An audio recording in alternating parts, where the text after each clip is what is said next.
The Qur'an is a literary masterpiece that has fascinated mankind since its initial revelation over 1,400 years ago. A unique quality of the Qur'an is the linguistic gems that are hidden within the surface-level meaning of the text, giving it an unparalleled depth. While ordinary books grow stale over time, when it comes to the Qur'an, the more one studies it, the more of these linguistic gems one discovers, which serves to increase its literary merit. The famous Quranic exegete Ibn Kathir wrote, "Whoever reads through the Qur'an will realize that it contains various levels of superiority through both the apparent and hidden meanings that it mentions." In this video, we will look at examples of linguistic gems, which will help non-Arabic speakers to appreciate the Qur'an's literary magnificence. Chapter 4 of the Qur'an asks the reader to reflect on its perfection. Do they not consider the Qur'an with care? Had it been from other than Allah, they would surely have found therein many contradictions. The argument being put forward here is that had the Qur'an been from other than Allah, then it would contain many contradictions, as mistakes and errors are the hallmark of fallible human works. This is the apparent and intended meaning of the verse. However, what if the reader chooses to be devilish and play games with the Qur'an by interpreting it in a more abstract sense, such as numerically? For example, what if one was to read through the entire Qur'an cover to cover and count how many times the word contradictions is written? The intention here is that if there is more than one occurrence, then the Qur'an will have disproven itself, because it states that false divine books contain many occurrences of the word contradictions. Now, the Arabic language is based on a triliteral root system, where words can be reduced to a basic three-letter consonantal form, with all the words that derive from that root sharing the same core meaning. The word contradictions that we are dealing with here has the three-letter root, kha, la, fa. Now, if you were to undertake this counting exercise, then you will find that words with the root, khalafa, appear over 100 times in numerous different forms throughout the Qur'an. But the word contradictions in this specific plural form, the Arabic ikhtilafan, occurs exactly once, in the very verse that we are analysing. So a person can be as devilish as they like when interpreting this verse. Whether you choose to take it literally or more abstractly, the Qur'an's claim that it is from the divine still holds true. Chapter 36 of the Qur'an speaks of the heavenly bodies. It is not allowable for the sun to reach the moon, nor does the night overtake the day, but each, in an orbit, is swimming. Here the heavenly bodies are said to be swimming in orbits, which is an accurate description of our cosmos. The phrase each in an orbit is the Arabic kullun fi falak. Let's take a closer look at the arrangement of the Arabic letters. The first and last letter is kaf. The second and second to last letter is lam, and the third and third to last letter is fa. The letters actually mirror one another and are swimming around the letter ya in the middle. This letter happens to be the first letter of the word used for swimming in this very verse, yasbahun. We can see that the arrangement of the letters mimics the behaviour of the orbiting heavenly bodies being spoken of in this very verse. Chapter 90 of the Qur'an reminds man of his creation. Have we not made for him 2 eyes, and a tongue and 2 lips, and have shown him the 2 ways? If we analyse the Arabic letters in these verses, we find that there are exactly 2 occurrences of the letter Ain. The name of this letter is the same Arabic word for eye. So these verses have been created with 2 eyes, just like Allah says He created man with 2 eyes. Chapter 3 of the Qur'an mentions the following about Adam and Jesus. Indeed, the example of Jesus to Allah is like that of Adam. He created him from dust. Then He said to him, "Be," and he was. Here we are informed that Adam and Jesus are like one another in terms of their origin, for they both had miraculous births without the involvement of a man. Now what's amazing is that if one counts the number of occurrences of the words Adam and Jesus throughout the Qur'an, you will find that they are both mentioned exactly 25 times in total. Moreover, up to the point of this verse itself, they have both been mentioned 7 times so far. We can see that the likeness of Adam and Jesus goes beyond just their origin and even holds true numerically in the mention of their names. Chapter 109 of the Qur'an commands Muslims to reject idolatry. قُلْ يَا أَيُّهَا الْكَافِرُونَ لا أعبد ما تعبدون ولا أنتم عابدون ما أعبد ولا أنا عابد ما عبدتم ولا أنتم عابدون ما أعبد لكم دينكم ولي دين. Here the Qur'an uses an elongated vowel known as a med when it refers to Allah as what? ما And a regular vowel when referring to the idols as what? ما. This subtle use of long vowels, while simple, is actually quite powerful when we reflect on it. It is a great use of rhetoric which distinguishes and elevates Allah, indicating that He is different to and far above what the Arab pagans worshipped. Moreover, by distinguishing Allah from the idols in this way, it reinforces the central theme of the chapter, which is the refusal of the Muslims to accept the pagan Arab proposal to worship their false gods, because they are not equal to Allah, not even at a basic linguistic level. Let's compare this with the New Testament. You Samaritans worship what you do not know. We worship what we do know, for salvation is from the Jews.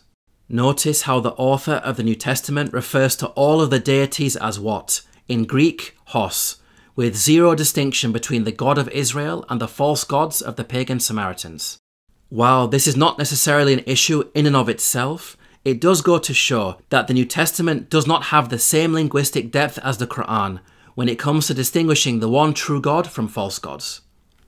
Chapter 2 of the Qur'an mentions the changing direction of the daily prayers for Muslims.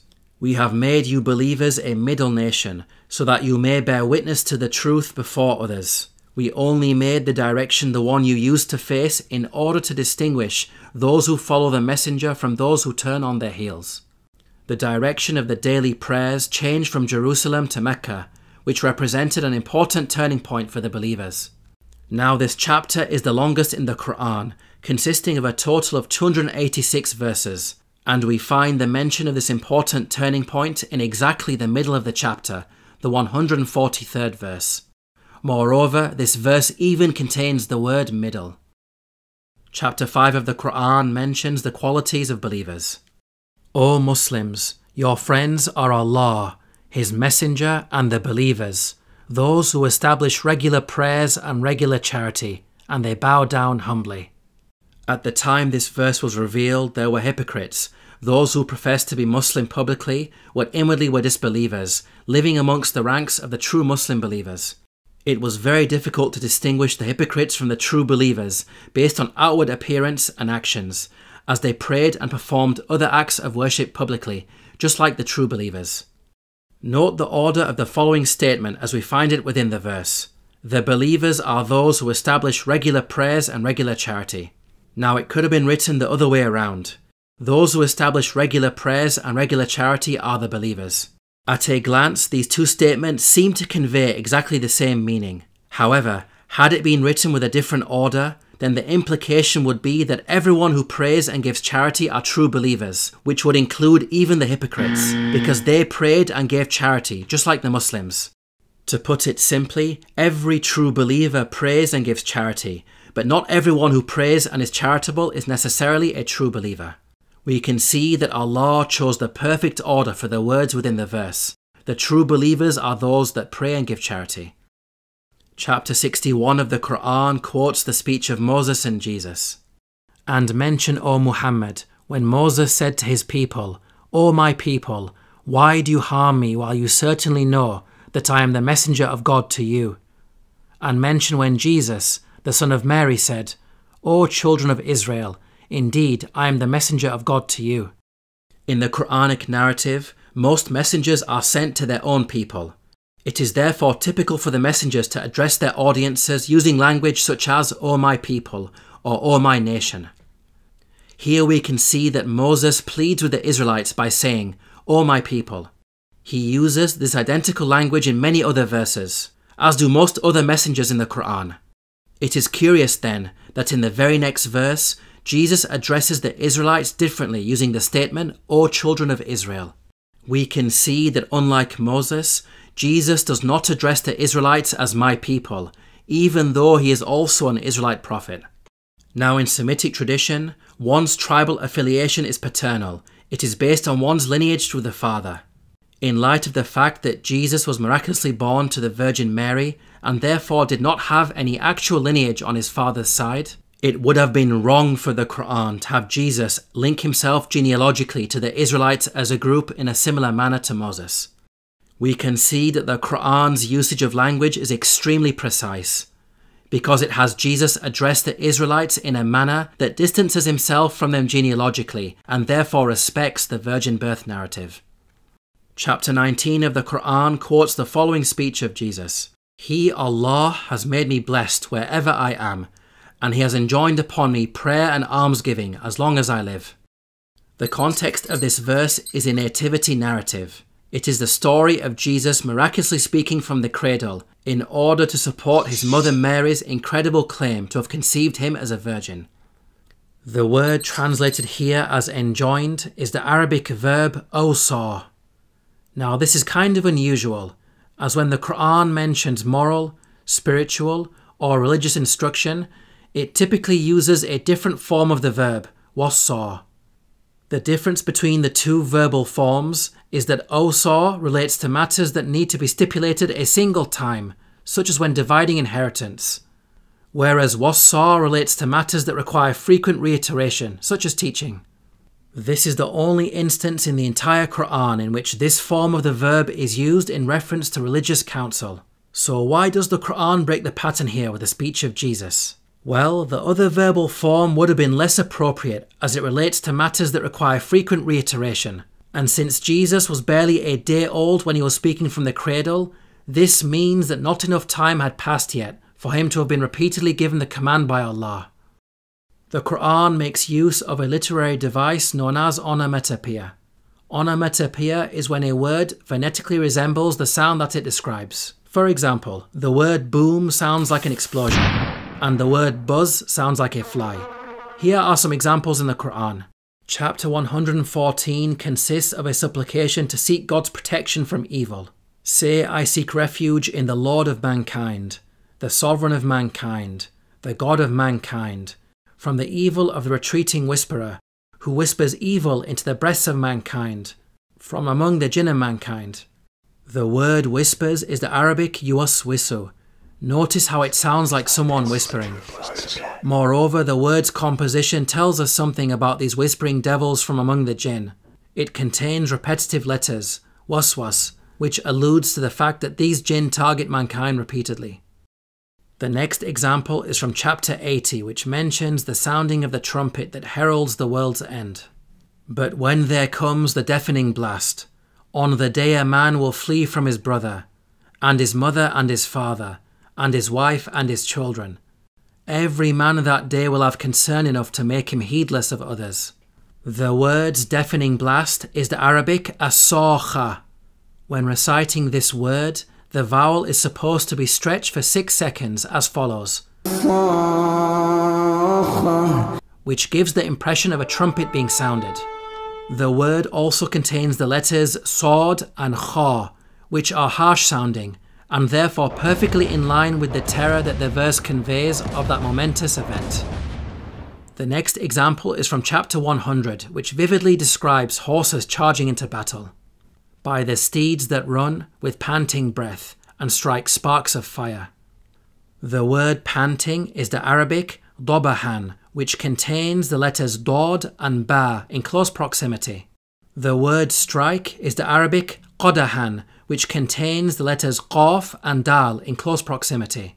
This arrangement of letters creates the echoey rebounding sounds qada and doba, which is similar to galloping horses.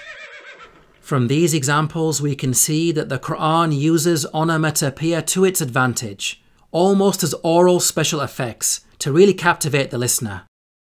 The Qur'an was originally revealed in the Arabic language.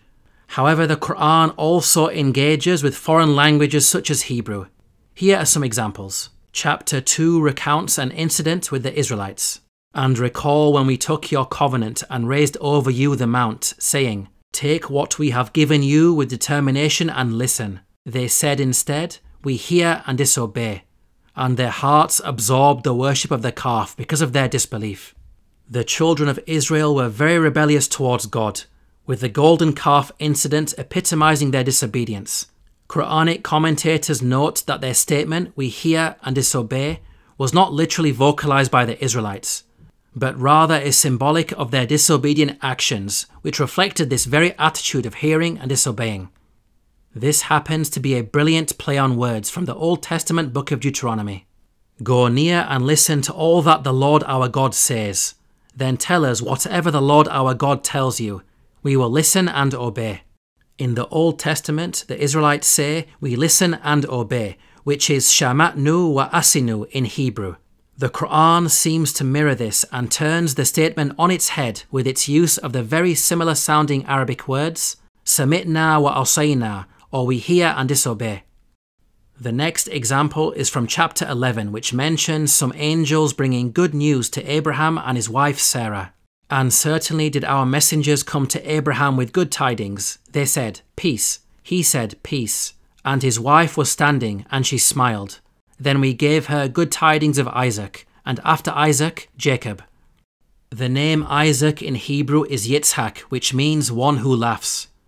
So Abraham's wife laughed, and she was blessed with a son whose name carries the meaning of laughing. We are also informed that after Isaac will come Jacob, which is the Hebrew Yaakov, meaning to follow. Note how the verse places the name Jacob after Isaac, so Jacob is literally following on from Isaac in a textual sense, just like the meaning of Jacob's name suggests. The next example is from chapter 19, which mentions Prophet Zechariah receiving glad tidings of a child. "O Zechariah, indeed we give you good tidings of a boy whose name will be Yahya. He said, 'My Lord, how will I have a boy when my wife has been barren and I have reached extreme old age?'" The Qur'an states that Prophet Zechariah was given the good news of a child called Yahya.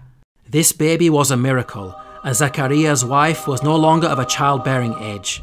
Christian apologists attack the Qur'an on this point, arguing that the biblical name of the son of Zechariah was the Hebrew Yohanan, and not Yahya as the Qur'an incorrectly states. This argument actually exposes ignorance on the part of such Christian apologists who are unaware of the nuance at play here. The Arabic word Yahya comes from the root haya, which means life. We can see that very subtly the Qur'an is alluding to the fact that it is only God who can miraculously bring about life from a barren woman. Now there are those who will argue that while the meaning of the name Yahya is contextually relevant within the Qur'an, it is still incorrect from a biblical perspective and shows that the author of the Qur'an was ignorant of the actual name Yohanan. Consider then the fact that the Qur'an directly alludes to the Hebrew name in the following related verses. God said, "O Yahya, take the scripture with determination, and we gave him judgment while yet a boy, and affection from us, and purity, and he was fearing of God." Note that the word used to describe Yahya here, affection, is the Arabic Hanan, which is very similar to the Hebrew Yohanan. So contrary to Christian apologists' claims, we can see that the author of the Qur'an was well aware of the original name, and chose to allude to it with some clever wordplay on the Hebrew. Now it's important to note that while the classical Qur'anic exegetes took considerable time and effort to analyze the language and rhetoric of the Qur'an, none of their commentaries mention any of these examples of wordplay with the Hebrew language. So such knowledge was obviously not common at the time, which makes the Qur'an's insight into Hebrew all the more remarkable. In conclusion, this video has analysed a handful of examples of what makes the Qur'an a literary masterpiece. The Qur'an is in fact full of such linguistic gems which permeate its every page. Let's consider the question of whether Muhammad, peace be upon him, could have been the Qur'an's author. His own wife Aisha and close companions informed us that he was a poor poet on a personal level. Aisha was asked, "Did the Prophet used to relate anything from poetry?" She said, "It was a most detestable thing to him, except that at times he used to relate a verse from the person of Banu Qais, and he unknowingly jumbled up the words. Abu Bakr told him it was not like that. So the Prophet said, 'By God, I am not a poet, and neither is it appropriate for me.'" When we also take into consideration that he could not read or write, then it is impossible to accept the proposition that he authored the Qur'an. the most important and profound work in the entire history of Arabic literature. Who then could have been its author? When we appreciate the poetic landscape of 7th century Arabia, it becomes clear that its origin cannot be a human being. To the master poets of Arabia, the choice of words used in a poem was an extremely important part of determining its quality. Hence, literary critics would pay very close attention to the word choice when scrutinizing a composition. Kitab al-Aghani is a famous encyclopedic collection of Arabic literature. It contains a story about the renowned poet Hassan ibn Thabit. In the market town of Ukaz, a centre of poetic readings and competitions, Hassan ibn Thabit read out the following verses in praise of the heroism of his own tribe. لنا الجفنات الغر يلمعنا بالدها وأسيافنا يقطرن من نجدة دما. Ours are the balls of white twinkling in the forenoon, and our swords drip with blood on account of our bravery. These verses employ one of the typical rhyme schemes of classical Arabic poetry and use vivid imagery to glorify the tribe. The literary critic an-Nabigha, one of the most revered Arab poets of the late pre-Islamic times, was unimpressed and had this to say about the verses. He said jafanat, but that is only a few balls. Jifan would have indicated a multitude of balls, and the Arabs boast by what is many and not what is few. He said al-ghurra, but that is used to refer to a speck of white. Al-bayad would have signified whiteness, which is more extensive and total. He said yalma'na, they twinkle, but yashrukna, they give off light, would have been more intense in meaning. He said bid-duha, in the forenoon, but everything twinkles in the forenoon. It would have been better to say bid-duja, in the night. He said asyaf, but that means only a few swords, whereas suyuf would have indicated many swords. He said yakturna, they drip with blood, but yajrina, they flow, would have been more impressive. He said dama, which indicates less blood, whereas dima would have been more. We can see that an-Nabigha found fault with almost each of Hassan's choice of words. Such was the high literary standard at the time. When it comes to the Qur'an, many accounts show that Arabia's finest poets, some of whom were public opponents of Islam, were mesmerized by its eloquence. As increasing numbers of converts to Islam held the Qur'an up as a tangible miracle of Arabic literature, sworn opponents of the faith, despite their every attempt to dismiss it, were unable to meet the Qur'an's challenge to produce a chapter like it. And if you are in doubt about what we have sent down upon our servant Muhammad, then produce a chapter the like thereof. If the author of the Qur'an had been a human being, then logically other human beings of a similar or greater literary capability would have been able to produce something on the level of the Qur'an. But in over 1,400 years, none have been able to meet its challenge. The Qur'an makes its origin loud and clear. Your companion Muhammad is neither astray nor being misled, nor does he say anything of his own desire. It is no less than inspiration sent down to him. He was taught by one mighty in power. To learn more about the linguistic miracle of the Qur'an, please check out the book Divine Speech, Exploring the Qur'an as Literature, published by Bayyinah Institute.